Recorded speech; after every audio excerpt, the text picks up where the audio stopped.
नमस्कार दोस्तों, मैं हूं ज्योतिष मीनाक्षी और आइए जानते हैं कि कैसा रहने वाला है जुलाई का ये महीना तुला राशि वाले लोगों का। तुला राशि वाले लोग जो अभी तक अपने प्रोफेशनल लाइफ में परेशान चल रहे थे या फिर बिजनेस के सिलसिले में उन्हें परेशानियां आ रही थी, उनके लिए इस महीने बहुत बड़ी खुशखबरी है। आइए जानते हैं कैसा रहेगा आपका पारिवारिक जीवन, आपकी लव लाइफ, आपकी शादीशुदा जिंदगी, आपकी नौकरी, आपका बिजनेस और आपका भाग्य जुलाई के महीने में।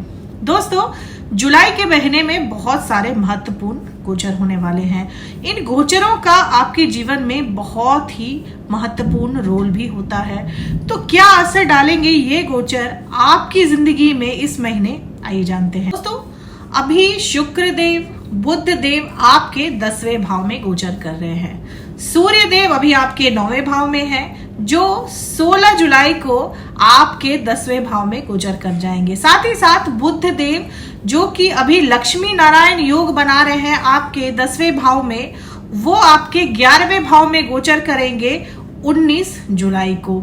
इसके साथ ही दोस्तों एक और महत्वपूर्ण गोचर होने वाला है मंगल देव का गोचर, जो कि 12 जुलाई को होगा और मंगल देव आपके 7वें भाव से आपके 8वें भाव में गोचर करेंगे।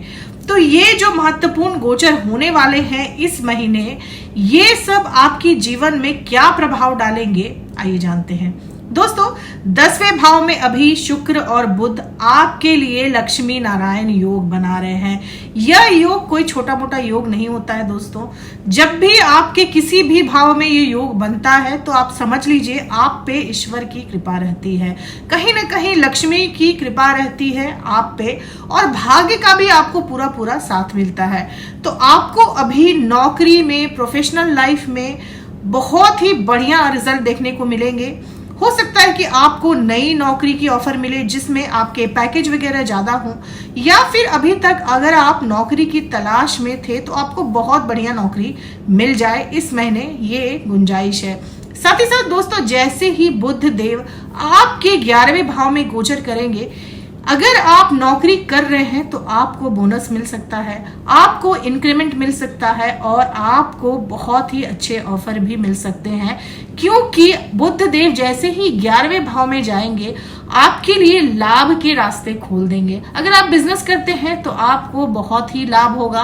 हो सकता है कि कोई बहुत बड़ी प्रॉफिटेबल डील आप साइन कर लें और आपको उससे बहुत बड़ा फायदा हो जाए। सूर्य देव जब 9वें भाव से निकलकर आपके 10वें भाव में आएंगे तो कहीं ना कहीं आपको आपके ऑफिस में लाइमलाइट में आने का मौका देंगे। यानी लोग जो अभी तक आपको अंडर एस्टिमेट कर रहे थे, वो अब आपके काम की सराहना करेंगे, वो आपके काम का लोहा मानेंगे।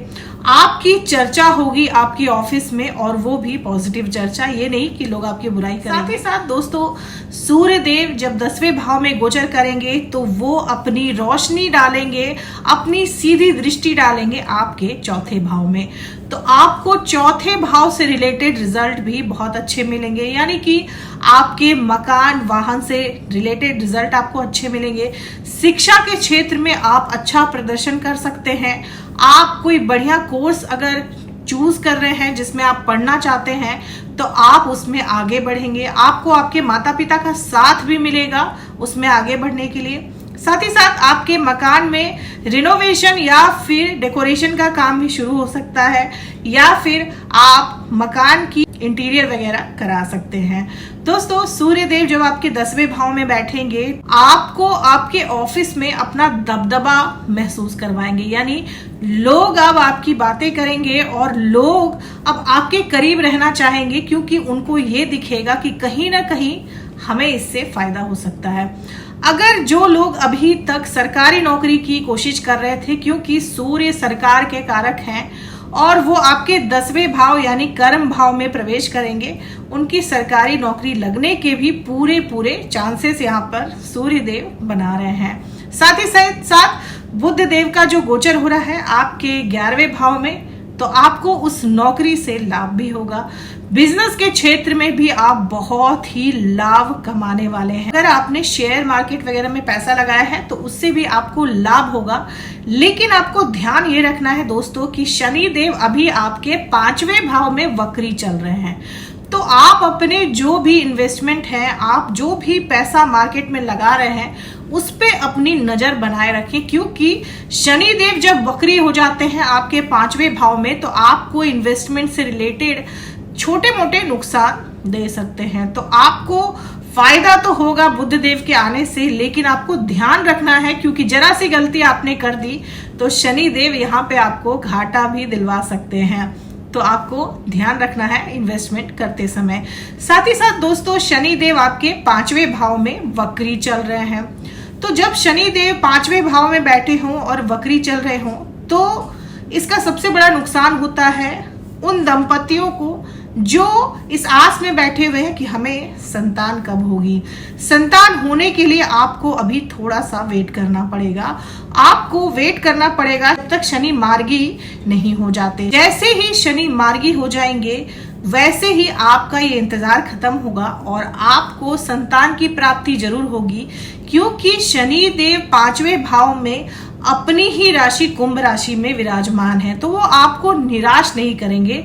हाँ, डिले करवा सकते हैं, आपकी प्रतीक्षा लंबी हो सकती है, लेकिन आपको फायदे जरूर होंगे।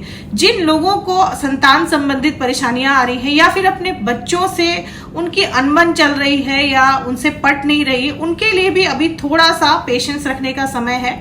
थोड़ा सा इंतजार कीजिए। जैसे ही शनि देव वक्र चाल से सीधी चाल में आएंगे, आपकी ये परेशानियां दूर हो जाएंगी। साथ ही साथ जिन विद्यार्थियों को अब पढ़ने में मन नहीं लग रहा है, क्योंकि शनि देव वक्र हो चुके हैं आपके 5वें स्थान पर, तो उनके लिए भी ये हिदायत है कि आप मंगलवार का व्रत करें। इससे आपका जो ध्यान है वो आपकी शिक्षा के तरफ बढ़ेगा और आप पढ़ाई में मन लगा सकेंगे।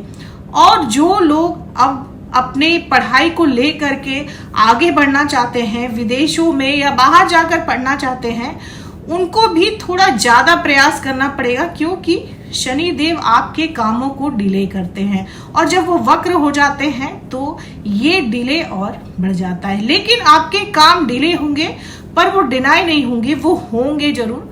तो आप पेशेंस रखें, आपका काम जरूर बनेगा।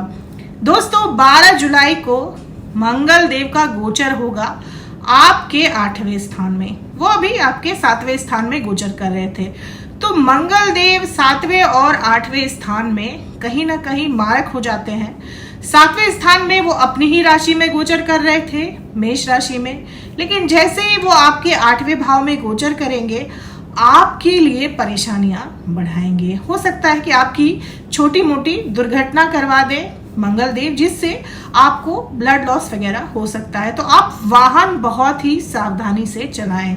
अगर आपने नया वाहन लिया है तो और सावधानी से चलाएं, नहीं तो दुर्घटना के योग बन सकते हैं।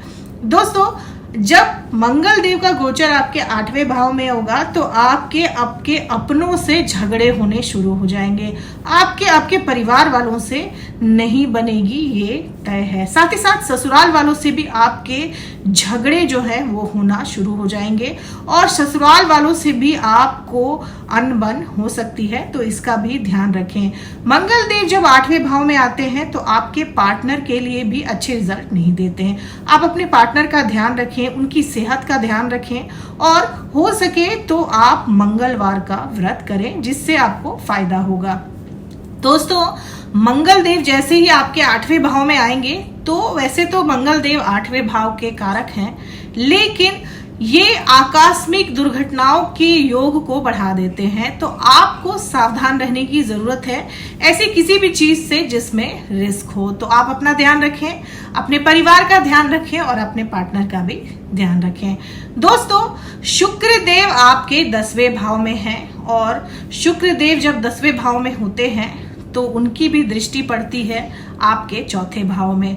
तो आप अपने मकान का इंटीरियर जो कराएंगे वो बहुत ही बेहतरीन कराएंगे। हो सकता है कि अभी तक आपको उसके लिए पैसे की जुगाड़ करने में मशक्कत हो रही हो, लेकिन शुक्र देव यहाँ पर बैठकर आपके पैसे की भी समस्या दूर कर देंगे और आप अपने मकान का इंटीरियर या फिर आप रिनोवेशन बहुत अच्छे से करवा पाएंगे। दोस्तों, मंगल देव की दृष्टि जब आपके दूसरे भाव में पड़ेगी तो तो आपके धन से रिलेटेड समस्याओं को भी बढ़ा देगी। हो सकता है कि आपके खर्चे जरूरत से ज्यादा बढ़ जाएं और ये खर्चे अस्पताल वगैरह से रिलेटेड भी हो सकते हैं। तो अभी फिलहाल आपको उससे परेशान होने की जरूरत नहीं है। जैसे ही मंगल देव आपके 9वें भाव में प्रवेश करेंगे, ये छोटी मोटी परेशानियां अपने आप दूर हो जाएंगी। दोस्तों, बात करते हैं बृहस्पति देव की। बृहस्पति देव आपके 8वें भाव में ही विराजमान है। तो जब 8वें भाव में बृहस्पति होते हैं तो बहुत सारे उनके पॉजिटिव रिजल्ट जो हैं वो कम हो जाते हैं, लेकिन बहुत सारे नेगेटिव रिजल्ट हैं जिनको वो रोक देते हैं, हमारी परेशानियों को वो रोक देते हैं। बृहस्पति देव यहाँ पर बैठकर आपकी आयु को बढ़ाने का काम करेंगे, लेकिन जब मंगल देव उनके साथ युति बनाएंगे तब बृहस्पति देव मंगल से रिलेटेड जितनी परेशानियां आपके लाइफ में आएगी उसको भी रोकने का, उसको भी न्यूट्रलाइज करने का काम करेंगे। मंगल और गुरु की युति से आपको फाइनेंस से रिलेटेड कामकाज में बहुत ही फायदा मिलने वाला है। हो सकता है कि बैंकिंग सेक्टर में आपकी जॉब लग जाए या फिर फाइनेंस सेक्टर में भी आपकी जॉब लग सकती है। दोस्तों, राहु अभी आपके 6ठे भाव में है। तो राहु जब 6ठे भाव में होते हैं तो बहुत ही अच्छे रिजल्ट देते हैं। राहु आपके रोग, ऋण और शत्रु तीनों से बहुत ही अच्छी तरह से निपटते हैं। तो आपको कोई बहुत ही बड़ी लंबी गंभीर बीमारी से बचाएंगे राहु, लेकिन आप कर्जे बहुत लेंगे। कर्जे आप चुका पाएंगे, लेकिन कर्जे आप लेंगे और उन कर्जों को आप फजूल की चीजों में खर्च करेंगे। तो ऐसा आपको नहीं करना है। राहु देव कर्जे तो बहुत आसानी से दिला देते हैं, चुकाने में परेशानी आ जाती है। तो आप कर्जे अगर मिल भी रहे हैं तो अपनी जरूरत के लिए ले, ना कि व्यर्थ के खर्चे के लिए। केतु 12वें भाव में बैठकर आपको स्पिरिचुअलिटी की तरफ ले जाएंगे। साथ ही साथ आप ऐसी यात्राएं करेंगे जो धार्मिक हो सकती है। आपका मन जो है वो पूजा पाठ में लगेगा। केतु 12वें भाव में बैठकर अच्छे रिजल्ट देते हैं, लेकिन जो लोग विदेश यात्रा के इच्छुक हैं उनको अभी थोड़ा सा इंतजार करना पड़ेगा। जो लोग विदेश जाके पढ़ना चाहते हैं उनके लिए भी अभी थोड़ा सा इंतजार करना पड़ेगा। तो दोस्तों, ये थी जुलाई के महीने की तुला राशि वालों की प्रेडिक्शन। अगर वीडियो अच्छी लगी हो तो चैनल को सब्सक्राइब करें, लाइक करें, शेयर करें और कमेंट करें। Thank you.